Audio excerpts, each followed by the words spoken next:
Bonjour, bonjour, bonjour à tous, j'espère que vous allez bien. Bienvenue dans sur ma chaîne YouTube où je vous parle, moi c'est Gédas. Sur cette chaîne, je vous parle d'immigration, études, travail étranger, et travail à l'étranger, particulièrement au Canada. Et aujourd'hui, je vais vous parler du Québec. On a une superbe nouvelle qui nous vient du Québec en ce qui concerne les études au Québec. Il s'agit justement d'une exemption de droit de scolarité sur les études au Québec. Alors, qu'est-ce que ça signifie? Qu'est-ce que ça veut dire? En fait, il faut savoir que depuis un certain nombre d'années, le Canada cherche à attirer beaucoup de travailleurs sur son territoire afin de booster l'économie de son pays.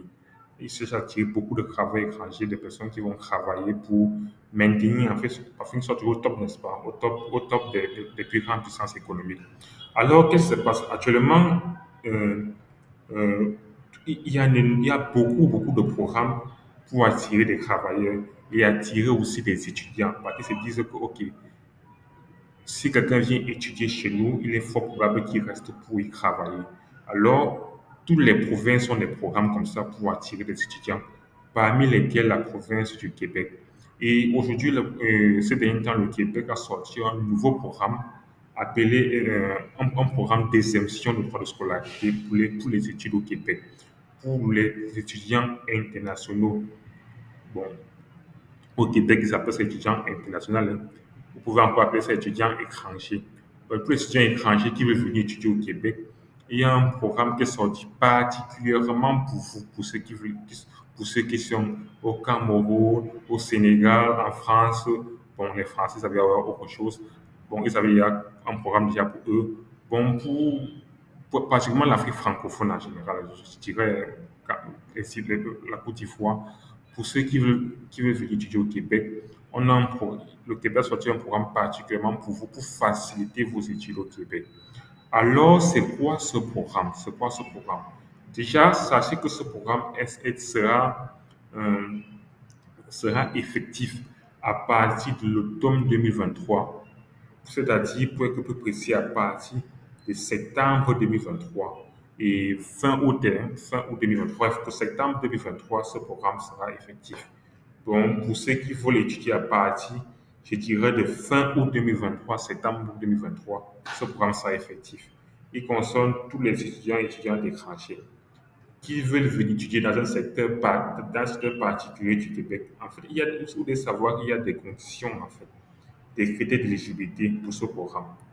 Bon, là, je suis sur le site qui parle de ce programme. Je suis sur québec.ca.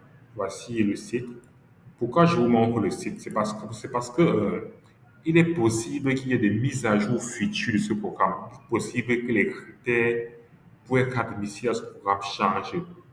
On peut modifier certains critères, on peut retirer certains critères. C'est pour ça que je montre cela, je montre le site officiel du gouvernement du Québec pour qu'au cas où ça change, il faut de temps en temps venir consulter ce site et être à jour, vous voyez un peu, être à jour en fait, des changements. Donc, voici là, si vous avez les conditions d'admissibilité, lisons ensemble les trois conditions d'admissibilité qui ont été mentionnées, en fait, qui ont été mentionnées pour ce programme d'exemption.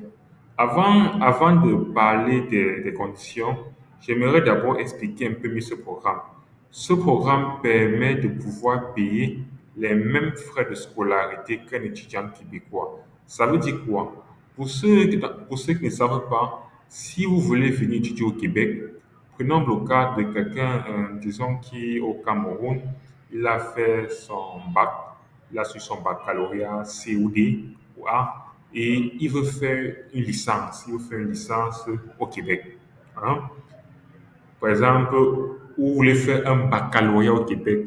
Bon, le baccalauréat au Québec est différent du baccalauréat au Cameroun, en Côte d'Ivoire, au Sénégal. Il y a une différence, comme du baccalauréat français. Il faut savoir que le baccalauréat au Québec, c'est l'équivalent du bac plus 4 au Cameroun. Vous voyez un peu. C'est un peu comme, dans d'autres universités, c'est un peu comme l'équivalent du bac plus 3. Donc, donc c'est plus un, comment on peut expliquer cela? C'est plus un diplôme d'études supérieures, vous voyez un peu. Ce n'est pas un diplôme d'études secondaires comme notre baccalauréat C, notre baccalauréat D, notre baccalauréat A. Bref, donc si vous savez votre baccalauréat C au Cameroun, au Tchad ou au Sénégal, et que vous voulez avoir une licence dans une université au Québec, ou bien vous voulez avoir un baccalauréat, par exemple, en informatique au Québec, il faut savoir que vous allez payer, vous n'allez pas payer les mêmes frais qu'un Québécois, qu'une personne qui est née au Québec, qui a la citoyenneté canadienne, ou bien qui a la résidence permanente canadienne, qui veut avoir aussi le baccalauréat en informatique, par exemple, vous voyez, pour le baccalauréat en génie mécanique. Vous, par exemple, qui est étudiant étranger, vous allez payer, je dirais, autour de dans les 25 000 $ canadiens par an. Vous voyez, c'est vraiment beaucoup d'argent. Et alors que pour quelqu'un qui est au Québec, il va payer autour de, je dirais, dans les 2 500, maximum 3 000 $ canadiens par an. Vous voyez une énorme différence, une énorme différence par rapport à un étranger. Alors, grâce à ce programme-là, il n'y a plus ça. Il n'y a plus ça. Vous allez payer les mêmes frais qu'un étudiant québécois. Mêmes frais, mêmes frais. Alors vraiment, c'est un énorme avantage. Je vous assure vraiment, à l'automne 2023, dès septembre 2023, je suis sûr que les universités seront surchargées de demandes d'admission. Tout le monde voudra venir étudier au Québec. Parce que vraiment, euh, les gens ont toujours voulu étudier au Québec, mais il s'avère que le Québec est vraiment énormément cher en termes d'études. Alors les gens partaient plutôt en France et vous allez voir qu'en France, il y a beaucoup. Vous allez voir que depuis ce temps, c'est devenu un peu difficile de suivre des études en France. Vous avez un bon dossier académique, mais on vous dit que, par exemple, que, il y avait beaucoup d'autres personnes qui étaient mieux qualifiées que vous. Alors maintenant, il n'y a plus ça. Maintenant, les gens vont bondir cette exemption-là. Donc, pour ceux qui suivent cette vidéo-là, suivez très bien ces vidéos et préparez votre dossier d'admission. Préparez bien votre dossier d'admission pour être parmi les premiers qui vont déposer votre demande d'admission dans une université, dans un centre de formation au Québec pour, pour l'automne 2023, afin de bénéficier de cette exemption. En plus, sachez que ce n'est pas une bourse. C'est-à-dire, ce n'est pas comme une bourse où il faut souvent déposer des lettres de motivation, des lettres de recommandation, des choses comme ça. Ce n'est pas une bourse où il faut se casser la tête pour justifier pourquoi on donne la bourse. C'est automatique. Dès que vous serez admis dans une université québécoise à partir de l'automne 2023, dès que vous serez admis dans un centre de formation, un cégep, pour une formation qui commence à partir de septembre 2023, vous aurez automatiquement cette exemption des frais de scolarité. Bien sûr, il y a des conditions. Il y a des conditions qui sont mentionnées ici en droit. Donc, si vous êtes admis et que vous avez ces trois conditions-là, c'est bon. Bon, revenons alors sur ces conditions. La première condition, c'est d'être admis. Vous voyez, donc, une fois que vous êtes admis, une fois que il parle d'être inscrit. Donc, une fois que vous êtes inscrit dans un centre de formation, c'est-à-dire en fait, vous êtes éligible déjà à cette bourse-là. Maintenant, il y a une autre condition, c'est que vous devez être inscrit en temps plein dans un programme d'études en français. Ça veut dire quoi? Ça veut dire que votre programme d'études doit être en temps plein. Temps plein, il faut savoir qu'au Québec, les études ne sont pas un peu comme les études au Cameroun. Parce que bon, au Cameroun, bien au Sénégal, comme dans notre système francophone, d'Afrique francophone, le système LMD, si vous vous souvenez bien, où vous devez suivre toutes les matières. Vous voyez un peu. Au Québec, vous avez la possibilité de choisir des matières. Vous êtes capable de dire que vous voulez choisir certaines matières. Et en fonction du nombre de matières que vous choisissez, on dira que vous êtes en temps partiel ou temps plein. Mais là, vous devez être en temps plein. Donc, par exemple, pour quelqu'un qui vient faire des études pour un baccalauréat, je pense qu'un baccalauréat, c'est 15 crédits. Donc, 5 matières par trimestre. Donc, vous devez, à vous inscrivant, vous devez choisir l'option où vous faites les 15 crédits, les 5 matières par trimestre. Bref, choisissez temps plein. Ne choisissez pas temps partiel. Ne dites pas que vous voulez choisir temps partiel pour pouvoir travailler plus tard. Non, non. Pour pouvoir travailler en même temps que vos études. Ne dites pas cela. Et déjà que même en temps plein, il est toujours possible de travailler avec un nombre d'heures réduit de travail, bien sûr. Bref, mais choisissez temps plein. Rassurez-vous que lorsque vous allez à partir dans une candidater à une admission au Québec, dans une université du Québec, un cégep ou un centre de formation, rassurez-vous que vous avez choisi temps plein.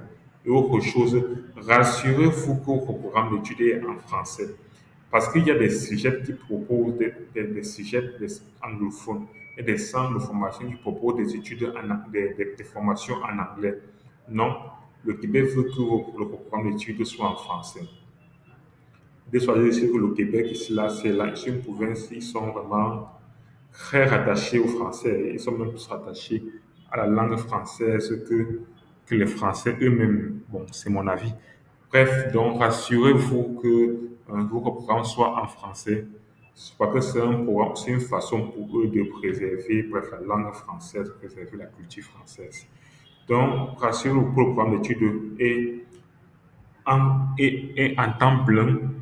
Parce que lorsque vous candidatez, lorsque vous êtes admis, par exemple, dans une université au Québec, l'université vous donne ce qu'on appelle une lettre d'admission. Dans cette lettre d'admission, il est mentionné le programme, le type, le type de programme d'études, si c'est temps plein ou temps partiel. Rassurez-vous que c'est temps plein. Rassurez-vous que le programme d'études est en français. Maintenant, on rajoute que cela doit être relié dans un domaine identifié comme prioritaire par le gouvernement du Québec. Ça veut dire quoi? En fait, il y a un ensemble de domaines dont le gouvernement trouve qu'il y a une pénurie, c'est-à-dire qu'il n'y a pas assez de travailleurs dans ces domaines-là. Quels sont ces domaines? Premièrement, voici ces domaines-là. Ici, il y en a 5. Je pense qu'il y en a plus que 5, mais bref, le gouvernement, je sais s'ils ont mentionné les 5. Ici, le gouvernement en a mentionné 5. Premièrement, il y a les technologies de l'information. Les technologies de l'information, c'est tout ce qui est informatique, tout ce qui est réseau. Si vous voulez suivre une formation pour être administrateur de réseau, c'est éligible. Si vous voulez suivre une formation pour être développeur web, développeur logiciel, c'est éligible. Architecte logiciel, ingénieur logiciel, ça entre dedans. Il y a ingénieur informatique, bref, tout ce qui est informatique, analyste programmeur, intelligence artificielle, analyse de données, big data, tout cela, ça entre dedans. Donc, tout cela entre là-bas. Maintenant, il y a le domaine du génie, donc génie informatique, bon, bref, ça entre dans les technologies d'information qui sont plus hauts. Il y a le génie mécanique, le génie électrique, le génie télécommunication, le génie industriel, qui est un peu comme le génie mécanique, mais avec beaucoup de trucs qui sont rattachés au télécom et à l'informatique. Bref, tout ce qui est génie là, ça fait partie des domaines qui sont en pénurie. Et domaine de la santé, on veut des médecins, on veut des infirmiers, tout cela entre dans les services sociaux. Donc, si c'est un domaine qui est rattaché, par exemple, aux personnes qui prennent soin des personnes qui sont vieux dans les maisons de retraite, ça entre à l'intérieur. Le domaine de l'éducation aussi, c'est pour être enseignant, si c'est pour les services de garde éducatif, si c'est pour travailler dans les crèches, si c'est pour travailler, pour enseigner dans les écoles maternelles. Tous ces domaines-là entrent à l'intérieur. Ce sont les domaines où il y a des pénuries, où on cherche la main-d'œuvre. Donc, si vous trouvez que votre domaine dans lequel vous souhaitez vous former fait partie de ce domaine-là, alors, sautez vraiment sur cette opportunité. Alors, bon, continuons. On parle comme le troisième, bon, on a fait le tour des deux premiers, des deux premiers critères. Maintenant, voici un dernier critère qu'il faudra respecter, c'est que euh, Le centre de formation, bon, il pas le lieu d'apprentissage, le centre de formation, l'université, mais le CIEP, où vous voulez vous former doit être hors de de la région de Montréal. Ça veut dire quoi? Vous devez cibler les centres de formation qui sont hors de la région de Montréal. Bon, j'ai mis là une liste, j'ai cherché là une liste des universités du Québec. Et là, vous voyez par exemple les universités qui sont à Montréal. Fuyez toutes ces universités-là parce qu'ils ne sont pas éligibles. C'est-à-dire, si vous êtes admis dans une université, si vous êtes admis à l'Université du Québec à Montréal, si vous êtes admis à l'Université de Montréal, à côté de Montréal, non, non, non, non, non, fuyez. Vous n'allez pas bénéficier de cette bourse-là. Vous allez payer les mêmes frais de 25 000 dollars canadiens. En plus, dans une région où le loyer est un peu plus cher, non, fuyez, fuyez, fuyez. Fuyez tout ce qui est Montréal, fuyez tout ça, fuyez, fuyez tout. Allez plutôt, par exemple, à l'Université de Québec à Trois-Rivières. Allez plutôt à l'Université de Sherbrooke. Oh là là. Pourquoi tout le monde court pour partir à Montréal alors qu'il y a tellement mieux. Allez à l'Université de Laval. L'Université de Laval, bon, je dois admettre, c'est une université qui est même déjà un peu, soit un peu trop chargée de demandes. Parce qu'il y a beaucoup de personnes qui ont candidaté, qui ont voulu fréquenter à Laval, mais ils n'ont pas pu parce que, bref, on veut les meilleurs à Laval. Donc, vraiment, déjà, vous pouvez vous voir, mais déjà, dans la région de Québec-Ville, capitale nationale, désolé, la batterie est déchargée. Excusez-moi. Bref, dans la région de Québec-Ville, il y a plein d'autres. Il y a plein d'autres universités, comme par exemple l'Université Laval, l'école bon, d'administrature. Bon, je ne pense pas que ça entre dans ce qui est recherché, dans les, bref, dans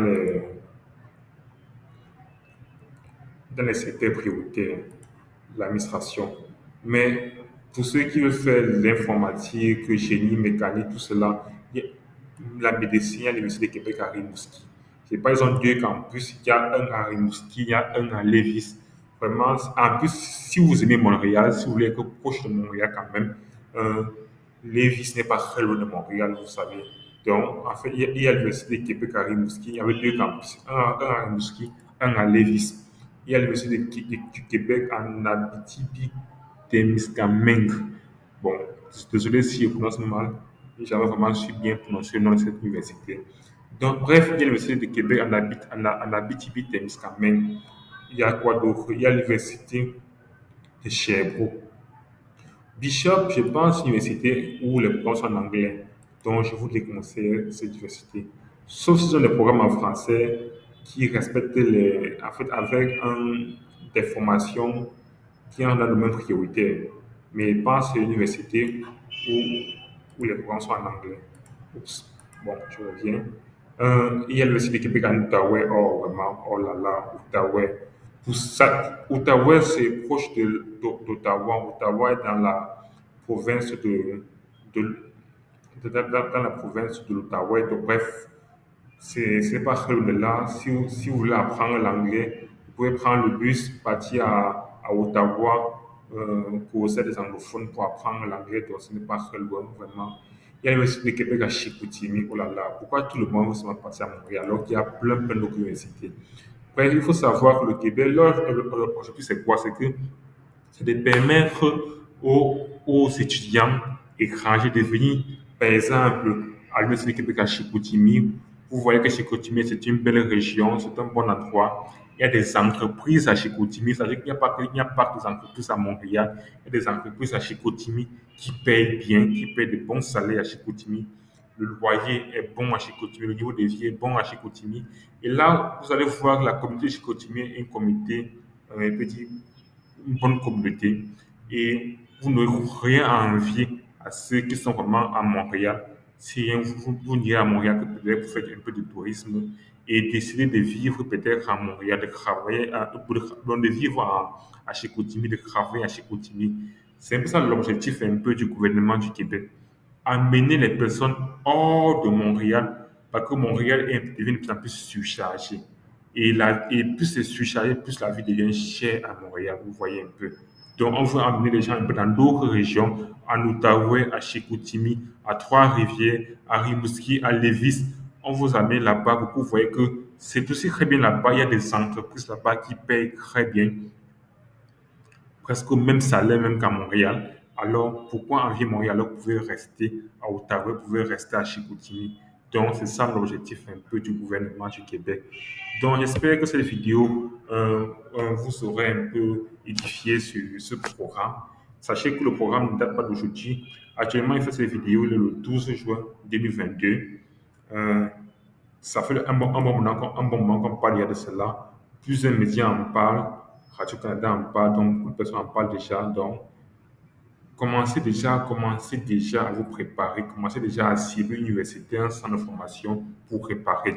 Je ferai d'autres vidéos sur cette chaîne YouTube où je vais montrer des procédures d'admission dans différentes universités du Québec, dans différents centres de formation du Québec. Je ferai d'autres vidéos où je vais vous montrer pas à pas, comment candidater dans un programme d'études au Québec. Pour ceux qui veulent candidater, euh, pour les candidatures de la session 2023.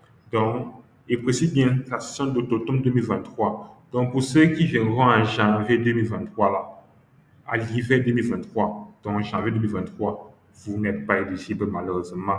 Donc, c'est pour ceux qui viendront à l'automne 2023. Je pense que ce n'est pas encore ouvert, on n'a pas encore lancé les candidatures, on n'a pas encore ouvert les candidatures pour la session d'admission à l'automne 2023. Mais lorsque ce sera ouvert vraiment, j'ai mentionné cela sur cette chaîne et je vais montrer euh,